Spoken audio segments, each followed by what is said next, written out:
My name is Dr. Pushpank Vats. I am here to teach you biology.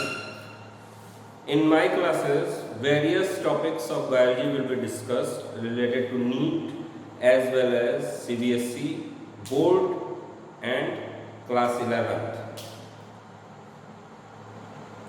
Many topics will be covered here. We will start with the basic chapters of Class 11th, which are also included in NEET. In this chapter, which is termed as the living world, is the first chapter of class 11th, and this chapter is very much important because it makes the basis of biology. In this chapter, we will discuss about the properties of living organisms as well as how to classify large number of organisms known throughout the world. As we know, there is a vast diversity of organisms, and various organisms have got special places in our life too. So classification is very much important. We will discuss about this and various other branches of sciences like taxonomy and systematics will be discussed in this chapter. Various tools which are used to classify will be discussed in this chapter, and we will start with the properties of living organisms in this chapter. So the chapter is the living world. The living world, as the chapter name suggests, includes properties of living organisms,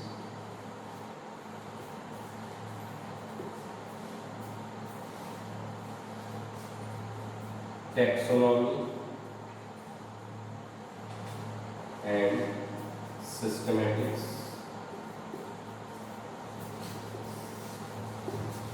taxa and taxonomy,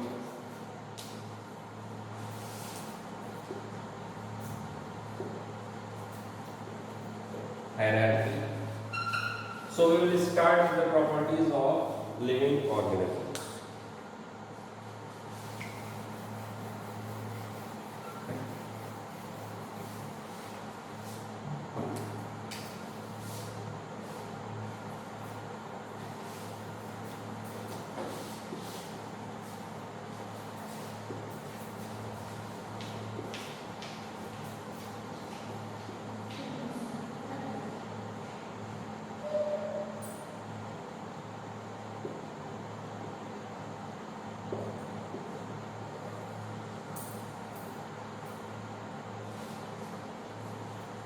The first basic property of the living organisms is growth.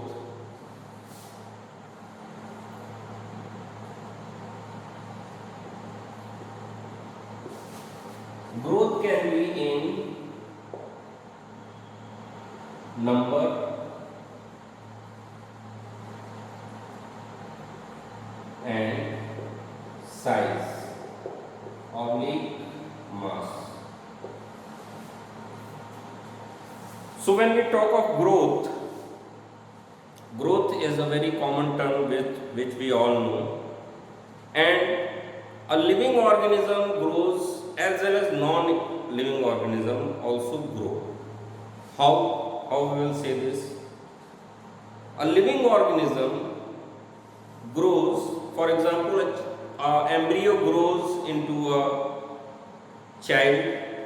Embryo grows into a child. After birth, the child grows into a man or a woman.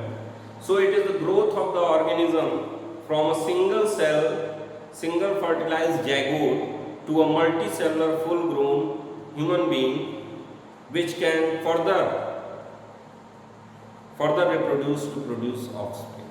So here the growth is in both size and number in case of human beings as well as many other organisms. A unicellular organism like bacteria and protozoa also grow and divide to form many of their own kinds. So growth in number and growth in size, both are properties seen in living organisms. But when we talk of non-living organisms, for example, mountain, many mountains have been noticed to have a significant increase in their size. For example, Himalayas also are considered to increase in size. Many dunes or places where soil is present, means they also grow in size because of deposition of particles on them. They can also grow. A football can also grow, a balloon can also grow. But in case of football and balloon and mountain, some external factor have to be added. Means you can clearly differentiate that an external factor is being added. To understand it, we will use some Hindi also. अगर हम देखें कि football की अगर हम बात करते हैं या किसी पहाड़ की बात करते हैं, तो पहाड़ में बहुत सारे पहाड़ जैसे हिमालय की भी साइज ग्रो होने को रिपोर्ट की गई है, और फुटबॉल की भी साइज ग्रो होती है अगर हम बाहर से हवा उसमें वो करें, बलून भी ग्रो करता है। लेकिन ये दोनों क्या है? ये दोनों नॉन लिविंग है। So growth is not a definitive property, means growth can not be a defining property. Defining, not defining, means it cannot define growth. Growth, in case of growth when we talk of, because growth can occur both in living as well as non-living beings. But in case of living organisms, in case of living organisms, the growth is internal.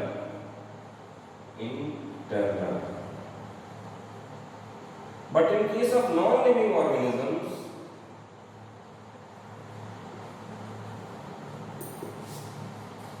external.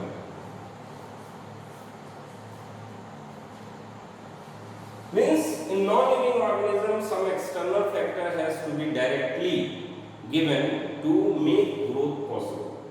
So, what is the next property? The next property is reproduction.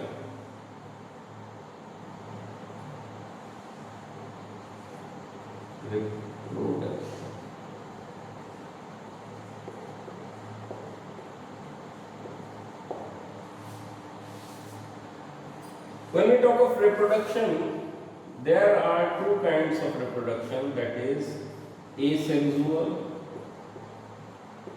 as well as sexual. Asexual reproduction has been observed in unicellular organisms,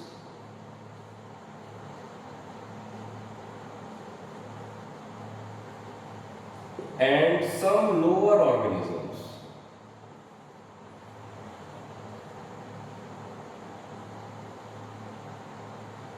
But in case of sexual reproduction, in most cases it has been observed in multicellular organisms.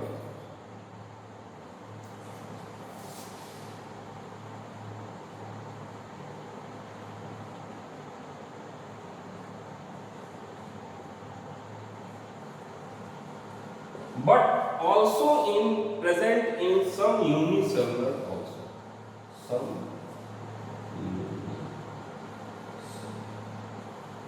In case of asexual reproduction, the majority is unicellular, but in case of sexual reproduction, the majority is multicellular organisms.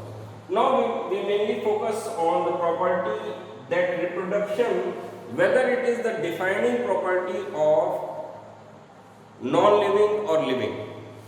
So when we talk of reproduction, means it is the in case of reproduction, most of the organisms, living organisms produce. But it is not important that all organisms which reproduce only are living. For example, most of the living organisms produce, for example, human beings also produce, horses also produce, but in case of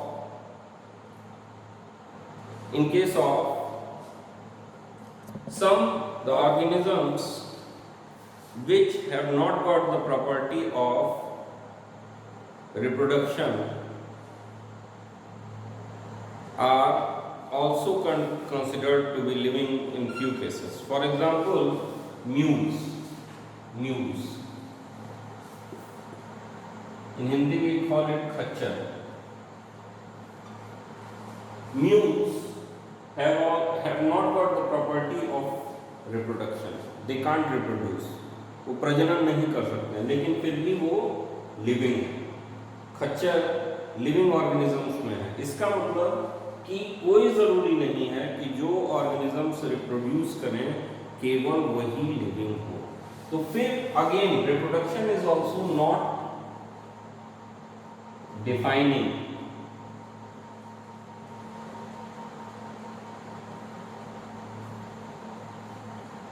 Not defining property of living organisms.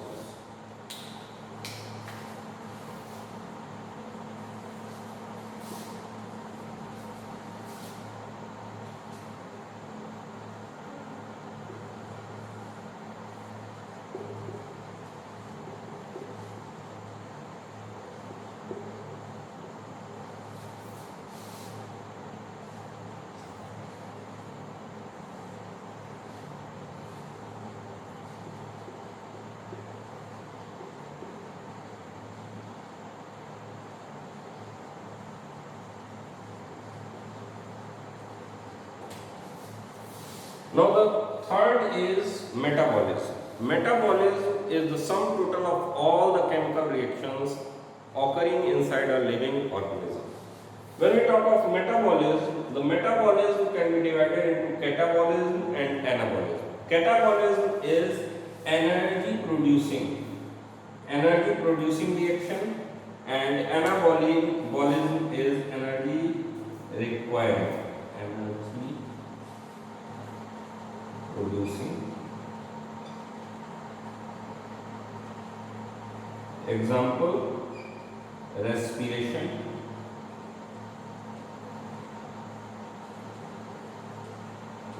In this type of reactions, larger molecules are broken into smaller.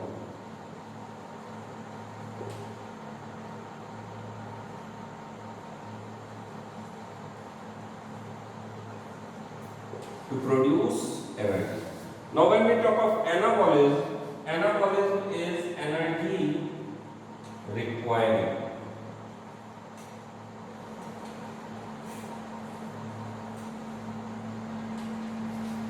For example, photosynthesis.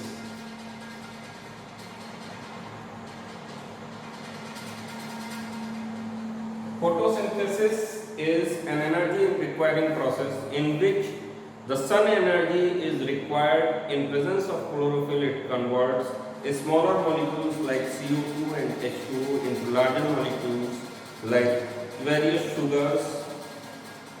So, anabolism and catabolism both are reactions which collectively form metabolic reactions, and metabolism is the exclusive property of living organisms. So it is a defining property. Okay. In case of metabolism, no non-living organism have got metabolic reactions. They can be reaction. A reaction is neither living nor non-living. But in case of metabolism, various reactions collectively are added and it completely make metabolic reactions. So the next is cellularity.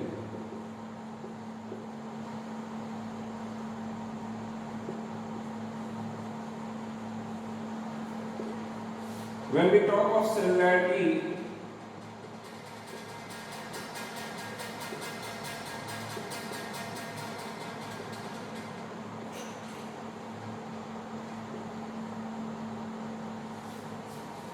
unicellular and multicellular, two kinds of organisms are known. Unicellular organisms are those organisms which their body is made up of only a single cell, while multicellular organisms are those organisms whose body is made up of multiple cells.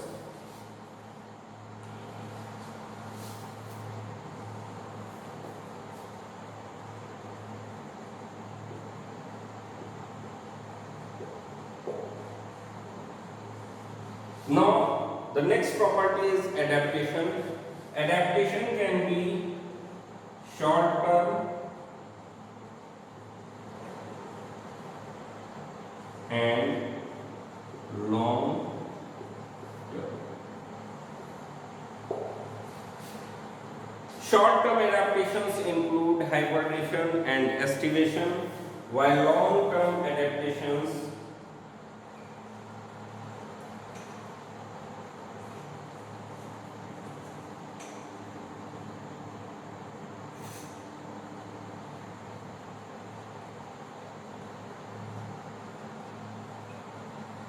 While long-term adaptations include various kinds of adaptations to cope with the environment, for example, flying, swimming, these are long-term adaptations, as well as some organisms lose their organs, like human being has been known to derive from monkeys and related members, but now they have not got the property to reside on trees. So it is the evolutionary adaptations are considered as long-term adaptations. Few more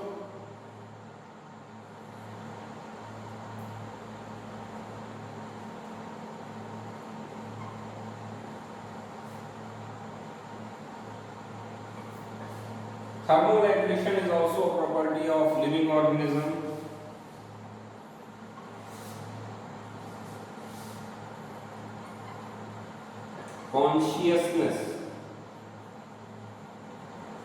Consciousness is also the property of living organisms. Only human beings are those organisms which are self-conscious. Human beings are self-conscious. So here are one more property we can include, that is excretion and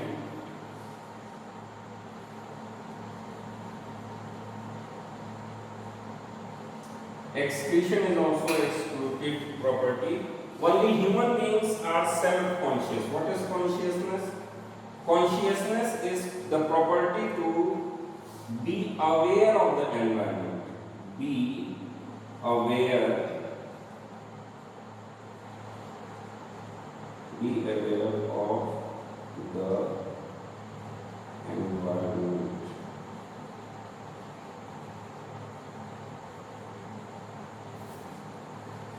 So these are about 8 properties of living organisms. First is growth, second is reproduction, third is metabolism, fourth is cellularity, fifth is adaptation, sixth is thermoregulation, seventh is consciousness, and eighth is excretion.